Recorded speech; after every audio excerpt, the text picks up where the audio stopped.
Bernard de Montreal. Preparatory Communication Number 61.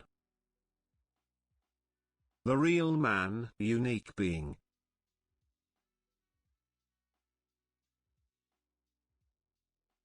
Man is a unique being. Not because he believes he is. Not because he feels he is, because of the faculties he has developed during the involution.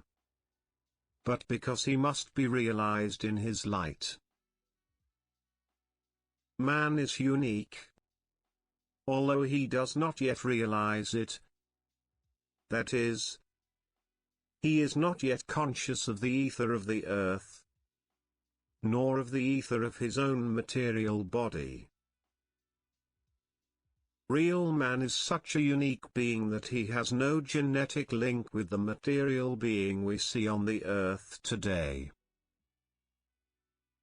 The real man is so unique that today's man of the earth does not know him. Man is a product of the future evolution of light in a world parallel to the earthly space we know, and which we call the ether of the earth. If the man of the earth today met the real man, he would be pushed, because he would discover a being who is not of his time, who talks about things that do not suit the human being and his race.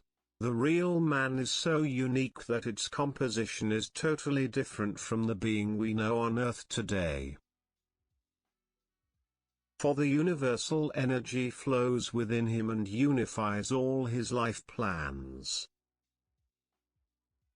So it can only be related to each other to the extent of the illusion it can create by the manifestation, the energetic manipulation of its form. The unicity of the real man, the Superman, the man who is only related to the human form, derives from the perfect relationship between the energy and intelligence that are channeled into him on the subtle planes of the atom that constitutes the living material of man.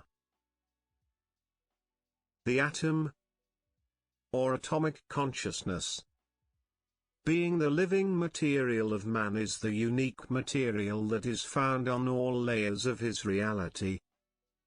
The real man becomes aware of it and possesses it. He becomes master of it, because the energy of life obeys him. Now that he has entered the secret of life, and knows the laws of intelligence that govern its evolution, the real man is unique in its own right. For he is a human race. But a human race which is no longer under the control of intelligences inferior to his own, since his intelligence is no longer astral and cannot be dominated by the illusion of form. As a unique being, the real man is a direct descendant of the luminous beings who govern the galaxy, behind and above the planes that generate, in the galaxy, the different forms that serve to shape races inferior to the real intelligence. For the human being to be unique, he does not claim to be a slave to any intelligence. His intelligence must originate beyond the atomic planes of his organized consciousness, in such a way that the product of his intelligence can be in conformity with the laws of real life. That is, in conformity with the presence of those luminous beings who are part of him, on the atomic planes of his consciousness. Indeed, luminous beings are part of the planes of man's atomic consciousness and have the power to inhabit man on all planes of his organized consciousness. What blocks these beings? What blocks their presence in man? Is its unusual link with inferior intelligences that evolve, not on the level of man's atomic consciousness, but within a telepathic network created in human consciousness, and which gives them access to man's spirit. The luminous beings who are part of man's atomic consciousness give him life. Their presence on the planes of man gives these planes their energy. So that these planes, as organized, can support their presence and therefore life. But the life they give to man is contaminated by other inferior intelligences. So that the life that man seems to live is not the real life. That is, the life of the spirit, but the life of the form. And the life of the form, because of its inferiority, cannot allow man to execute real life on earth, or manifest it on earth. And as long as man lives the life of the form, real life waits, behind and above the planes, to manifest itself. But when it has succeeded in penetrating the spirit of man, as it exists on the planes of man's atomic consciousness, man's spirit is altered, and man is real. That is, he has the power of life in him, and he in turn becomes creative. The unicity of the real man is so extraordinary that there is no model of real man in the cosmos. Although there are an infinity of unconscious man models in the universe. And since there is no model of a real man, because each real man is new, that is, he is gradually composed by the descent of energy on the planes of his atomic consciousness until his spirit is imbued with it. Such a man has no beginning and has no end. Because the beginning and the end exist only for the model man, the man created according to the laws of impression on his brain. The unicity of the real man reveals the wonder of life and the impossibility for the false life to have any power over him, because this man can no longer be less than he is. It can only be more. And this is only conditioned by the time it takes for the energy to spread into its atomic consciousness and penetrate its mind perfectly, so that the spirit of man becomes the power of light on earth. The unicity of the real man has never been realized on earth in a racial way, because only a few individuals in the past have known and experienced their real identity. But in the course of the coming evolution, a great number of men will know their identity and a new human race will manifest itself through the power of the energy in them, under the control of their perfected will, and their perfectly developed intelligence, and their love instantly realized in the perfection of their consciousness. The unicity of the real man contradicts all the laws of involution to such an extent that he is obliged, at a certain point of his manifestation on the plane of the earth, to withdraw with those who are part of the same forces of life as him, in order to be able, under conditions which emanate from his vision of things, to create a civilization equal to his intelligence, equal to his will, and within the framework of his love for life and what it represents most perfectly. The unicity of the real man depends only on his perfected relationship with the energy that generates life, but which has no power on earth other than on the atomic level of man's consciousness. Any other development that is informed by involution must be retained at the source. that is, in the spirit of the real man who defends life against the death of life, and the abolition of immortality. The unicity of the real man combines all the possibilities that defy the laws of death, to such an extent that such a man can no longer, at a certain moment in time, be part of that human race that served him as a material form, in order to allow there to be continuity in the model of form, but not continuity in the consciousness of the model. The continuous impoverishment of life on earth, because of the unconsciousness of mankind, will force the earth to reject its sons, for they will not have the intelligence to understand the laws of fire, when it falls on the globe to extinguish what only breathes destruction and degradation in consciousness. The earth is more than a globe of matter. The earth is an awakening spirit, and this spirit contains everything that exists on the atomic planes of human consciousness. So that the time will come when the earth will need to be repaired in its consciousness bruised by unconsciousness. And these are the real men it will call upon. And the cry of life will resound in the ethers of the planet. And this cry will stifle what is already near death. And a new human intelligence will generate new life on earth. And the earth will be repaired. Once repaired, it will produce what it has never, in the past, given to man, because it will be under the gaze of the real man, who will know all its secrets. That is, the spirit. That is, the planetary consciousness. The real man is so unique that he cannot suffer to be lied to. That is to say that intelligence is totally present in him. Lying slows down the evolution of the earth.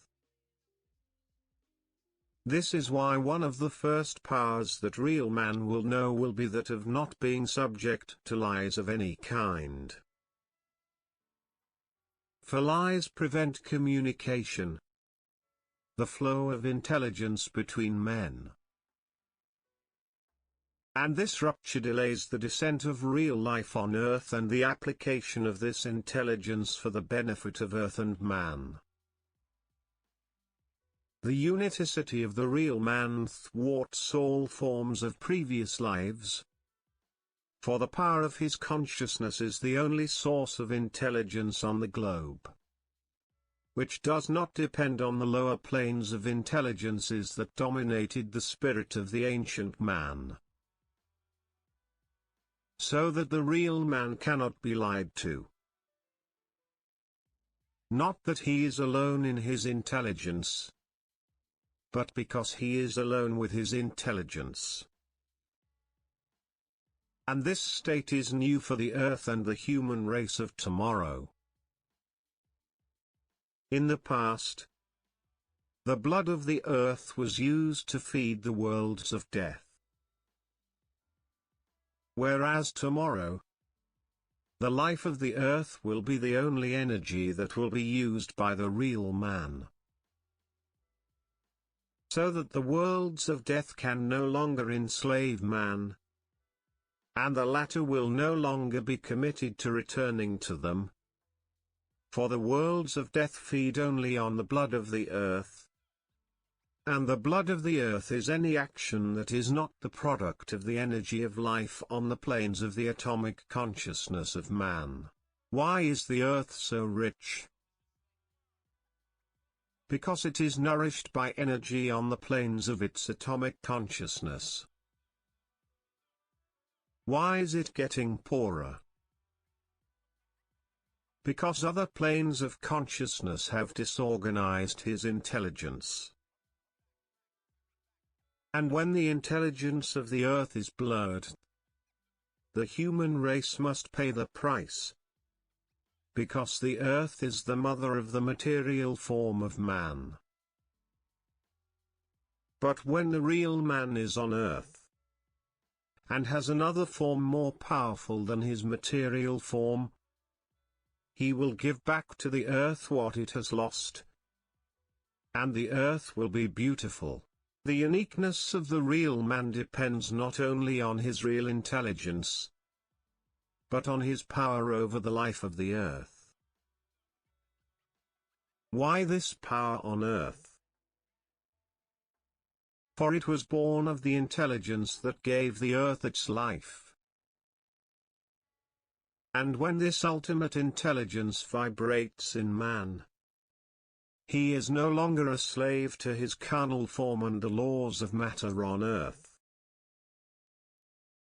He becomes master of everything that makes, or has made, the earth a place in space where it is good to live. If the real man is the son of light, it is also written that he is master of himself. That is, that he himself is capable of calling upon light in order to escape the laws of inferior matter, which only exist to support life systems that are not yet in the light of life. The uniqueness of the real man will cause everything that is not close to intelligence to bend. For its appearance on the globe will create a shock that will dazzle nations. Not because they will be upset by his appearance on earth, but because they will be troubled by his intelligence and power. The peoples of the earth have not known in the modern era the Son of Light, because the time of war had to pass. But when the sons of light appear in the world, the darkness will want to stifle their presence. And it will be impossible for them because darkness has no power over life. And only the power of life can escape death. The darkness will be powerless and the sons of light, the real men, will call their brothers who look at the earth from afar. And they will come to create a new science on earth, so that men can recover the lost time. But this science will be known and understood by the real man, because the real man will already be in the intelligence of this science. But the coming of this science to earth will allow him to begin where his brothers will already have mastered energy. For real man must learn to master energy. Energy control is part of the movement of intelligent life in the cosmos. And when intelligent life has evolved enough to control energy, this intelligent life can form a civilization equal to its intelligence. But the real man will not be dominated by the science of his brothers, for he too will have the power of intelligence, so that there will be an exchange between the man of the earth and the man of the space. And this exchange will be based on the laws of love that the real man of the earth knows, and which is not known to the man of the space, nor to the unconscious man of the earth. Then the real man of the earth will teach the laws of energy of love to the man of space. And the latter will teach the laws of energy science to the real man of the earth. The laws of the energy of love are greater than the laws of the science of energy, because love is the most beautiful of principles and the first. And the greatness of intelligence must be harmonized with the beauty of love among the races of real men who evolve in the cosmos. So that one day, in the distant future, the universal will be able to reign everywhere in the universe, at all levels of creation, and on all scales of reality. This is why the real man is unique in his human race. Because he holds the keys to the real love that only manifests itself in the ether, while his brothers hold the keys to the intelligence of the science of energy. The uniqueness of the real man stems from the very reality he embodies. That is, from the reality that has not been manifested on the globe yet, with the exception of a few examples. But this real man of tomorrow, although he represents the highest thing to this day, will not be like anything that in the past was great on earth. Because the energy of creation does not repeat itself. It ascends. It perfects itself, and makes what it inhabits more perfect and more powerful. Tomorrow, man will understand that life is so powerful that it can create life models that have no memory. That is, life models that are self-perfecting. By the very fact that they are already coupled to an energy whose intelligence is perfectly harmonized with the organizational principles of the human being. This is a little bit of the real man. The real man is so perfected that all he has to do is manifest his perfection to create a new order on earth. Its uniqueness can only be realized within its own consciousness. Only he knows the nature of his nature. And only he can understand why real life on earth is impossible until death has given way. The unicity of the real man, whose consciousness exceeds the limits of his material body, imposes on the unconscious man his unique vision of reality. Because this reality depends neither on the senses nor on common sense. This reality depends only on the descent into matter, on the primordial energy organized according to the laws of harmony of the invisible universe, from which the evolving cosmos takes shape. The certainty of the real man is the product of the intelligent life active in him, and not of the intelligence he has of the relationship between the true and the false, the truth or the lie. What characterizes the real man most is not what he is, but what he becomes. That is, what he represents infinitely on the scale of evolution. His human nature remains, but it is no longer the home of his spirit, for the latter lives on what he sees in the ether, not on what he perceives through his senses. The senses of real man are only tools that allow him to keep in touch with the material. They lost the blind value of the unconscious man who lived by their impressions, because he had not yet been born to life. That is, to the invisible of himself.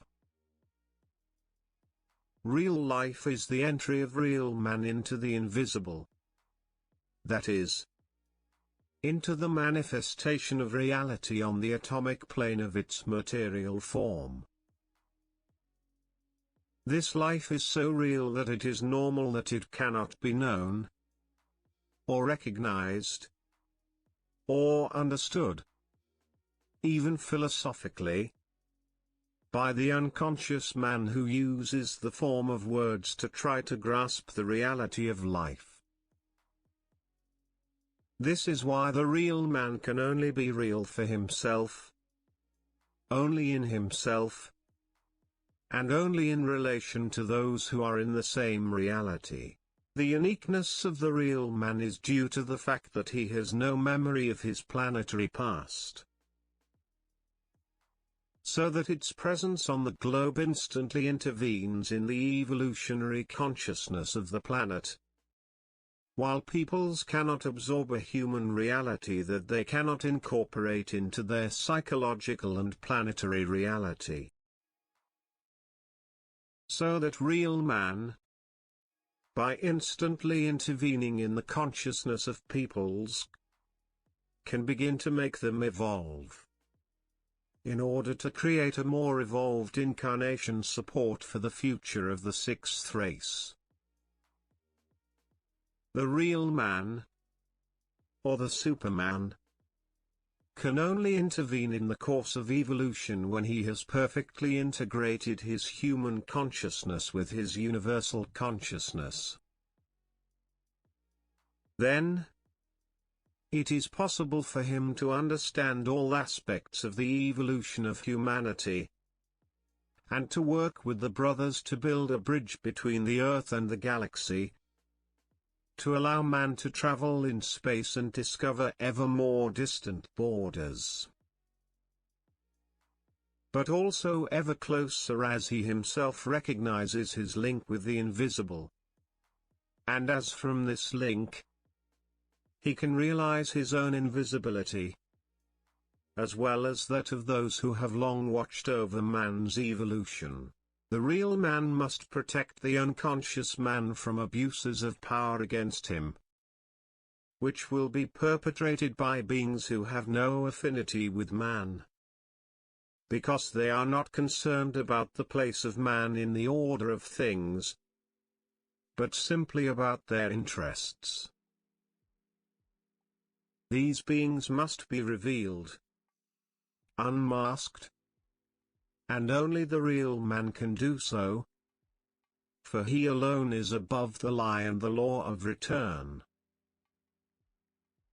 Being free of these two aspects that color human existence and impoverish the intelligence of man, they can be of help to the unconscious man, if the latter is sufficiently evolved and sensitive not to reject what is not easy to accept. That is, the cosmic role of evil in the cosmos.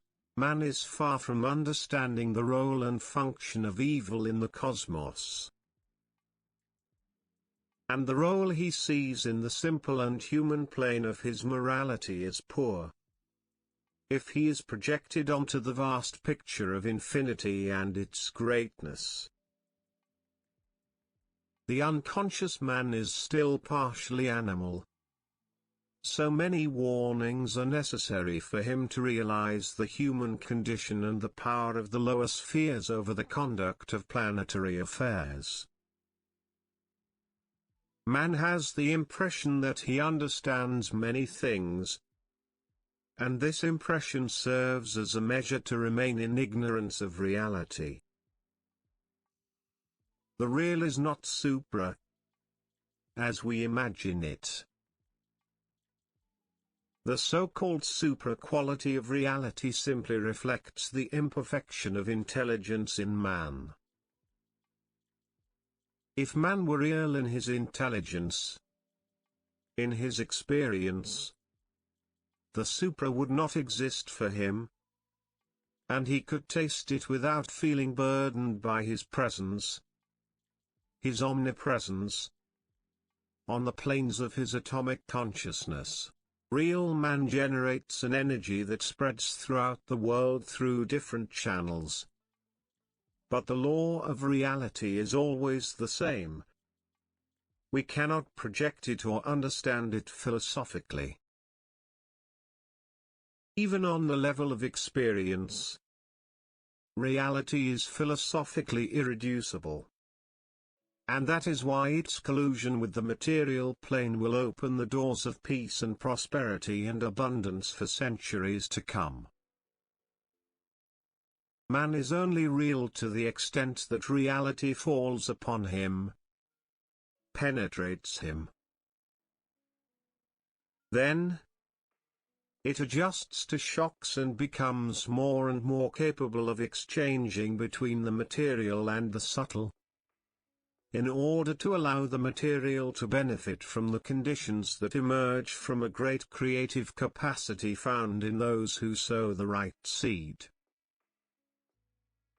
Then man is unique in his kind, because he has existed for centuries and has never managed to break out of the impasse, that is, the narrow corridor of his unconsciousness.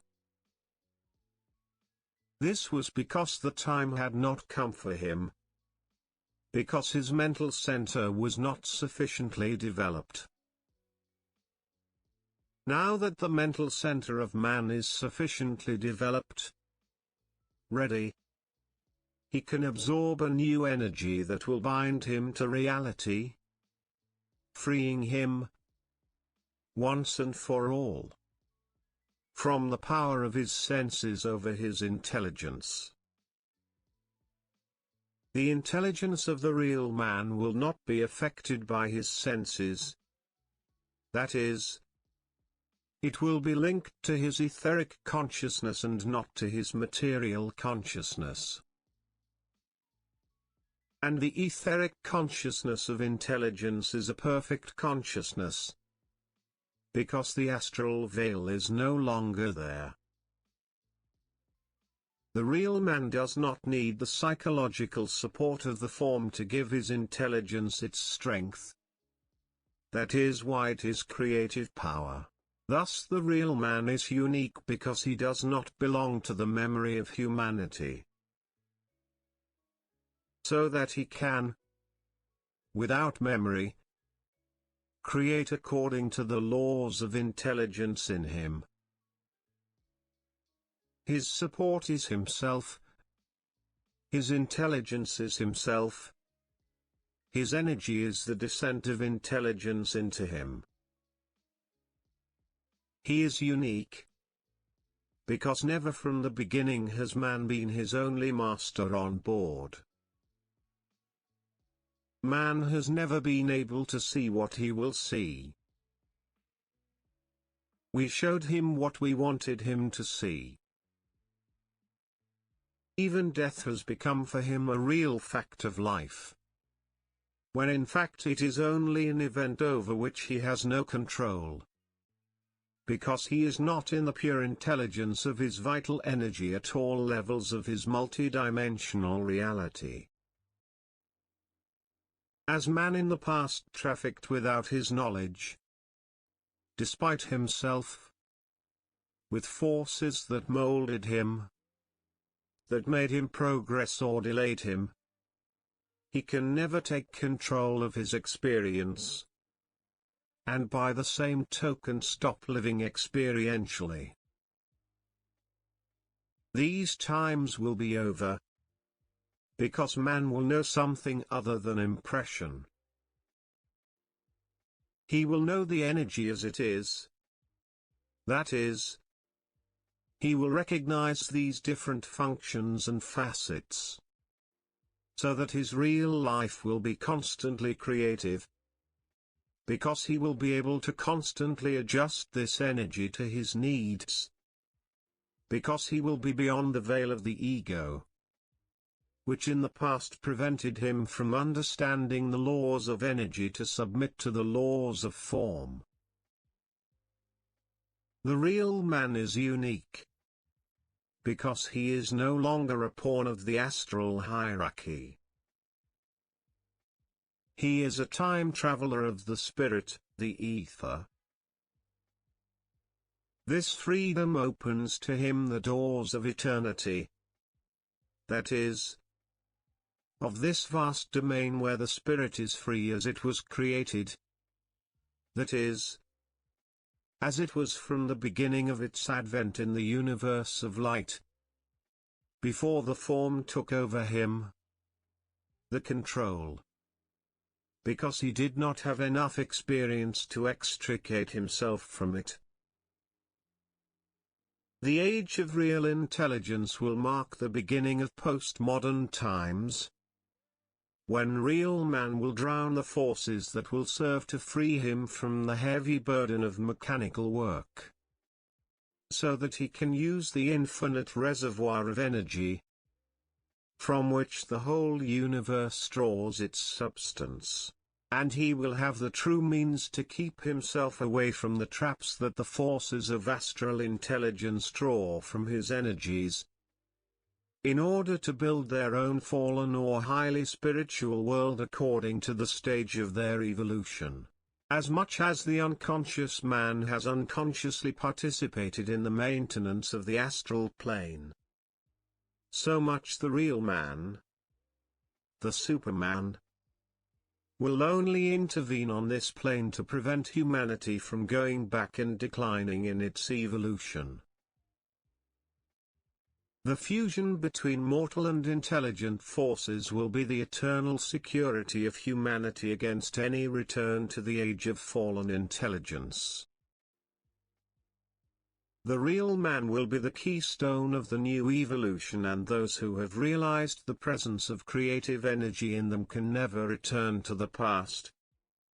That is, they will never again be prisoners of time or space. Because time must be a continuum of evolution, just as space is a dimension of displacement.